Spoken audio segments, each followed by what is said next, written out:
കാസർഗോഡ് മഞ്ചേശ്വരത്ത് മകൻ അമ്മയെ ചുട്ടുകൊന്നു. ഓർക്കാടി നലങ്കി സ്വദേശി ഹിൽഡ മന്ദാരോ ആണ് കൊല്ലപ്പെട്ടത്. പ്രതി മെൽവിൻ മന്ദാരോ ഒളിവിലാണ്. വിവരങ്ങളുമായി സിജു കണ്ണൻ ചേരുകയാണ് കാസർഗോഡ് നിന്ന്. സിജു, വളരെ ഞെട്ടിക്കുന്ന ദാരുണമായ സംഭവം. എന്താണ് ഇതിനെക്കുറിച്ച് പറയാൻ കഴിയുന്നത്?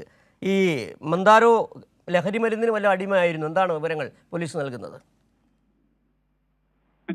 വ്യാഴാഴ്ച പുലർച്ചെ 1 മണിയോടെ പോർക്കാടി നല്ലങ്കിയിലാണ് നാടിനെ നടുക്കിയ സംഭവം നടന്നത്. 60 വയസ്സുകാരിയായ ഹിൽഡ മൊന്തേരയെയും മകൻ മെൽവിൻ മൊന്തേരോ പെട്രോൾ ഒഴിച്ച് തീ കൊളുത്തി കൊലപ്പെടുത്തുകയായിരുന്നു.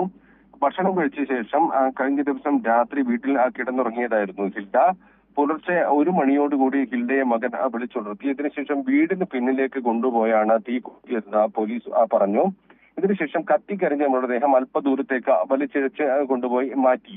ഇതിന് പിന്നാലെ അയൽവാസിയും ബന്ധുവുമായ ലോലിറ്റയെ അമ്മയെ കാണാനില്ലെന്ന് പറഞ്ഞ് വിളിച്ചു വരുത്തിയ ശേഷം തീ കൊളുത്തി. ഇവർക്ക് ഗുരുതരമായ പൊള്ളലേറ്റിട്ടുണ്ട്. ഇവരുടെ നിലവിളി കേട്ടാണ് നാട്ടുകാർ, അയൽവാസികൾ വിവരം അറിഞ്ഞത്. തുടർന്ന് ഇവരെ വേഗം ആശുപത്രിയിൽ എത്തിക്കുകയായിരുന്നു. പിന്നീട് ഈ പ്രതിയെ പിടികൂടാനുള്ള ശ്രമത്തിനിടെ അയാൾ ഓട്ടോറിക്ഷയിൽ കയറി രക്ഷപ്പെട്ടുവെന്നാണ് നാട്ടുകാർ പറയുന്നത്. ബംഗളൂരു ഭാഗത്തേക്കാണ് ഇയാൾ രക്ഷപ്പെട്ടിട്ടുള്ളത്. ഹിൽഡയും മകൻ മെൽവിനും മാത്രമാണ് വീട്ടിൽ താമസമുണ്ടായിരുന്നത്. മറ്റൊരു മകൻ അൽവിൻ മൊന്തേരോ ആഴ്ചകൾക്ക് മുമ്പ് ജോലിക്കായി കുവൈത്തിലേക്ക് പോയിരുന്നു. ഇയാൾ സ്ഥിരമായി മദ്യപിച്ചിരുന്നു. അതോടൊപ്പം തന്നെ മറ്റ് ലഹരി മരുന്നുകൾ ഉപയോഗിച്ചിരുന്നു എന്നാണ് നാട്ടുകാർ പറയുന്നത്. ഇതുമായി ബന്ധപ്പെട്ട് വീട്ടിൽ പതിവായി തർക്കമുണ്ടായിരുന്നു. പണം ആവശ്യപ്പെട്ടുൾപ്പെടെ തർക്കം നിലനിന്നിരുന്നു എന്നാണ് നാട്ടുകാർ പറയുന്നത്. മാതാവിനെ ഉപദ്രവിക്കാറുണ്ടായിരുന്നുവെന്നും പ്രദേശവാസികൾ പറയുന്നു. അതിന് പിന്നാലെയാണ് ഇന്നലെ രാത്രി ക്രൂരമായ ഈ കൊലപാതകം ഉണ്ടായിരിക്കുന്നത്. 60 വയസ്സുകാരിയാണ് കൊല്ലപ്പെട്ട ഹിൽഡ.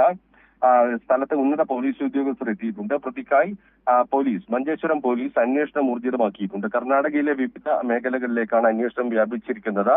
ഓട്ടോറിക്ഷയിൽ ബംഗളൂരു ഭാഗത്തേക്ക് പ്രതി കടന്നുവെന്നാണ് പോലീസ് നൽകുന്ന വിവരം. സിജു, ഇവർ താമസിക്കുന്ന വീടിന് പരിസരത്ത് മറ്റു വീടുകളില്ലായിരുന്നു. വീടിന് പുറത്തേക്ക് കൊണ്ടുവന്ന ശേഷമാണ് അമ്മയെ തീ കൊളുത്തിയെന്നാണ് നേരത്തെ സിജു പറഞ്ഞത്. ഈ സമയത്ത് പരിസരവാസികളൊന്നും ശ്രദ്ധയിൽപ്പെട്ടില്ല ഈ വിഷയങ്ങളൊന്നും? സിജു, രാത്രി 1 മണിക്ക് ശേഷമാണ് സംഭവം നടക്കുന്നത്. ഈ സമയത്ത് ബുധനാഴ്ച രാത്രി വീട്ടിൽ ഭക്ഷണം കഴിച്ച ശേഷം ഹിൽഡ കിടന്നുറങ്ങിയതായിരുന്നു. അയൽവാസികളെല്ലാം തന്നെ നല്ല ഉറക്കത്തിലായിരുന്നു. ഈ സമയത്താണ് അമ്മയെ മകൻ വിളിച്ചുണർത്തിയ ശേഷം വീടിന് പുറത്തേക്ക് കൊണ്ടുവന്നു. അതിനുശേഷം തീ കൊളുത്തുകയായിരുന്നു.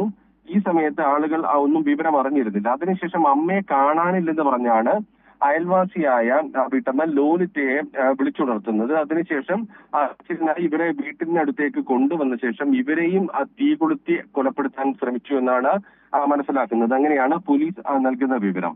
ഈ ലോലിറ്റയുടെ നിലവിളി കേട്ടാണ് അയൽവാസികൾ, നാട്ടുകാർ വിവരം അറിയുന്നത്. അർദ്ധരാത്രി 1 മണിയോടെ ഈ നിലവിളി കേട്ടുണർന്ന നാട്ടുകാർ വീട്ടിലെത്തുമ്പോൾ ഗുരുതരമായി പൊള്ളലേറ്റ നിലയിൽ ഇവരെ കണ്ടെത്തുകയായിരുന്നു. ഈ സമയത്ത് പ്രതി അവിടെ ഉണ്ടായിരുന്നു എന്നാണ് മനസ്സിലാക്കുന്നത്. പെട്ടെന്ന് ഇവരെ ആശുപത്രിയിൽ എത്തിക്കുന്നതിനിടെ പ്രതിയെ പിടികൂടാനുള്ള ഒരു ശ്രമം നാട്ടുകാർ നടത്തി. അപ്പോൾ ഇയാൾ ഓട്ടോറിക്ഷയിൽ കയറി രക്ഷപ്പെട്ടു എന്നാണ് മനസ്സിലാക്കുന്നത്.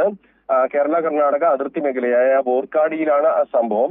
ഈ ഓട്ടോറിക്ഷയിൽ ഇയാൾ മംഗളൂരു ഭാഗത്തേക്ക് കടന്നു എന്ന ഒരു വിവരമാണ് പോലീസിന് ലഭിച്ചിട്ടുള്ളത്. ഏതായാലും പ്രതിക്കായി അന്വേഷണം ഊർജിതമാക്കിയിട്ടുണ്ട്. ഇയാൾ സ്ഥിരമായി മദ്യപിക്കുന്നയാളാണ്, മറ്റ് ലഹരി മരുന്നുകൾ ഉപയോഗിക്കുന്നുണ്ട് എന്നാണ് നാട്ടുകാർ പറയുന്നത്. ഇതേ ചൊല്ലി വീട്ടിൽ തർക്കമുണ്ടായിരുന്നു. അമ്മയെ ഉപദ്രവിക്കുമായിരുന്നു, പണം ആവശ്യപ്പെട്ടുകൊണ്ട് നിരന്തരം പ്രശ്നങ്ങൾ ഉണ്ടാക്കുമായിരുന്നു എന്നുൾപ്പെടെയുള്ള വിവരങ്ങളാണ് നാട്ടുകാർ നൽകുന്നത്. ഇതിന്റെ ഒരു തുടർച്ചയെന്ന രീതിയിലാണ് കൊലപാതകം ഉണ്ടായത് എന്നാണ് മനസ്സിലാക്കുന്നത്. ഉറങ്ങിക്കിടക്കുന്ന 60 വയസ്സുകാരിയായ അമ്മയെയാണ് വിളിച്ചുണർത്തി രാത്രി 1 മണിയോടുകൂടി ക്രൂരമായി കൊലപ്പെടുത്തിയിരിക്കുന്നത്. അതോടൊപ്പം തന്നെ ബന്ധുവായ യുവതിക്ക് നേരെയും ആക്രമണം ഉണ്ടായി. ഇവർക്ക് നേരെ ഉണ്ടായ ആക്രമണത്തിൽ ഗുരുതര പൊള്ളലേറ്റിട്ടുണ്ട്. അവരിപ്പോൾ ആശുപത്രിയിൽ ചികിത്സയിലാണ്. ശരി, സിജു കണ്ണനാണ് കാസർഗോഡ് നിന്ന് വിവരങ്ങൾ നൽകിയത്. 60 വയസ്സുള്ള അമ്മയെ മകൻ തീ കൊളുത്തി കൊന്നു. മകൻ ഇപ്പോൾ ഒളിവിലാണ്. പോലീസ് അന്വേഷണം ഊർജിതമാക്കിയിട്ടുണ്ട്.